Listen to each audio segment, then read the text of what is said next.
नमस्कार शेतकरी मित्रांनो, आपलं स्वागत आहे संदीप कृषी सेवा केंद्र YouTube चॅनलवर। तर मित्रांनो, आजचा हा व्हिडिओ खूपच महत्त्वाचा आहे, ज्यामुळे हा व्हिडिओ शेवटपर्यंत नक्की पहा, कारण शेतकऱ्यासाठी एक मोठी आणि दिलासादायक बातमी समोर येत आहे।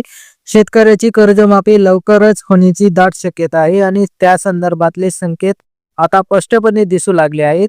तर शेतकरी मित्रांनो, सध्या आपण पाहतोय की अनेक ठिकाणी बँका, सहकारी सोसायट्या, पतसंस्था, सेवा संस्था या सगळ्या ठिकाणी शेतकऱ्याकडून वेगवेगळी माहिती आणि कागदपत्रे मागवली जात आहेत। अनेक ठिकाणी नोटीस काढण्यात आलेल्या आहेत, काही ठिकाणी फोन करून बोलावले जात आहे, तर काही ठिकाणी थेट कागदपत्रे जमा करून घ्यायला सुरुवात झालेली आहे। याचा अर्थ काय? सरकारकडून येणाऱ्या कर्जमाफीसाठी डेटा अपडेट करण्याची प्रक्रिया सुरू झाली आहे। म्हणूनच शेतकरी मित्रांनो, आजच्या या व्हिडिओमध्ये आपण पाहणार आहोत की कर्जमाफीसाठी कोणती कागदपत्रे आवश्यक आहेत, कोणती कागदपत्रे आता तयार ठेवली पाहिजेत आणि कुठे कुठे ती जमा करायची आहेत। त्याआधी जर तुम्ही संदीप कृषी सेवा केंद्र या चॅनलवर पहिल्यांदा आला असाल तर चॅनलला सबस्क्राईब करा, बेल आयकॉन दाबा, कारण अशा प्रकारचे महत्त्वाचे शेती आणि शेतकरी अपडेट्स आम्ही तुमच्यासाठी नियमितपणे घेऊन येत असतो। तर चला शेतकरी मित्रांनो, व्हिडिओ सुरू करूया। कर्जमाफीसाठी आवश्यक कागदपत्राची यादी। 1. सातबारा उतारा।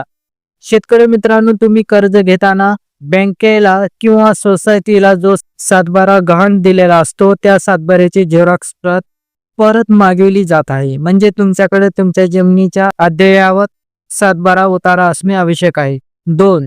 आधार कार्ड झेरॉक्स। आधार कार्डाची एक स्पष्ट झेरॉक्स। आधार कार्डावर तुमचा मोबाईल नंबर लिंक असणे अत्यंत महत्त्वाचे, कारण पुढील सर्व सरकारी प्रक्रिया या आधारशी जोडलेल्या असतात।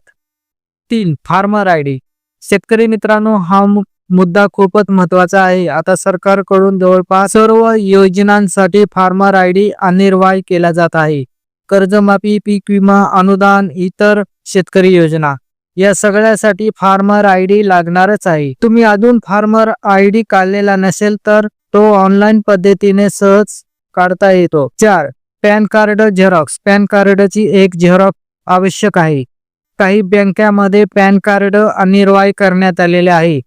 5. Saving bank passbook Xerox. तुमच्या सेपरेट सेव्हिंग अकाउंटची झेरॉक्स द्यायची आहे। संयुक्त जॉईंट खाते चालणार नाही।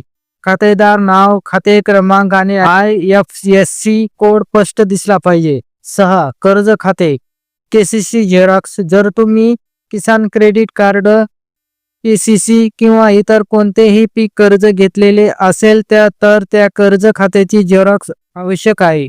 7. Mobile number. Aadhaar, farmer ID आणि बँक खात्याला एकच मोबाईल नंबर लिंक असावा। 8.